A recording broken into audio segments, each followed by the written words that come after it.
bâtiment de la presse et le magazine, qui le 24.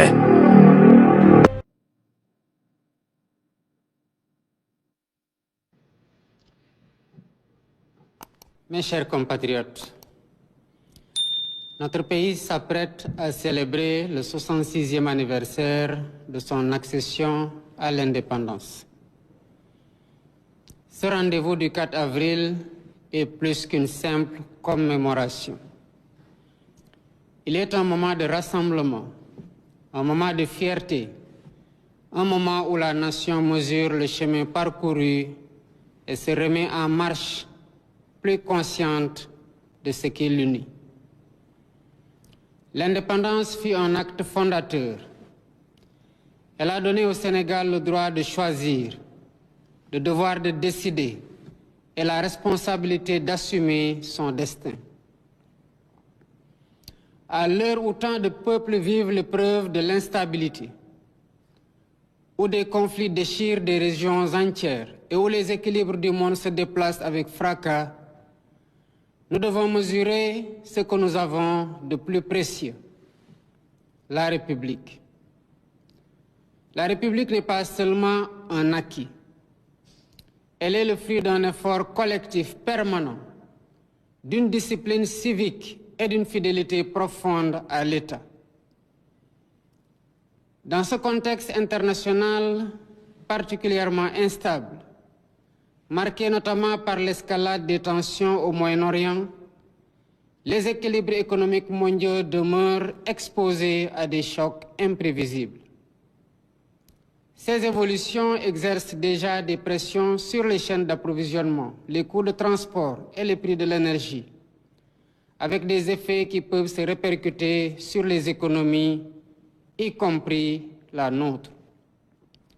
Les efforts importants consentis ces derniers mois pour alléger le coût de la vie et améliorer les conditions des ménages doivent donc être consolidés avec vigilance. C'est pourquoi nous devons rester lucides, anticiper ces évolutions et poursuivre avec méthode et responsabilité les réformes engagées, afin de préserver durablement notre économie et le pouvoir d'achat des Sénégalais. Mes chers compatriotes, la stabilité que nous avons su préserver s'appuie avant tout sur l'engagement de nos forces de défense et de sécurité. Elles sont le bouclier silencieux de notre stabilité. Elles veillent sur nos frontières, sur nos villes, comme sur nos campagnes. Elles protègent nos populations et leurs biens. Elles répondent aux menaces. Elles portent haut le drapeau du Sénégal ici et partout où le devoir les appelle. La modernisation de nos forces de défense et de sécurité engagées ces dernières années a permis de renforcer leurs capacités et d'adapter leur organisation aux défis contemporains. Le déploiement stratégique à l'Est, l'implantation de nouvelles unités et la création d'une nouvelle industrie de défense traduisent une préparation minutieuse et lucide. Cette année, la fête nationale dont le défilé se tiendra demain à Thiès met à l'honneur la contribution des forces de défense et de sécurité aux Jeux olympiques de la jeunesse Dakar 2026. Ce choix exprime une vision claire de l'État. En effet, nos forces de défense et de sécurité ne se tiennent pas en retrait de la nation. Elles en sont une composante vivante.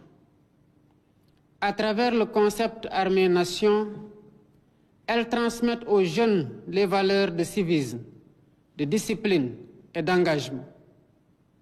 Elles démontrent ainsi que servir la patrie ne se limite pas seulement à la défense du territoire, c'est aussi construire, protéger et bâtir son avenir. Mes chers compatriotes, dans la perspective des Jeux olympiques de la jeunesse, la mobilisation des forces de défense et de sécurité est totale.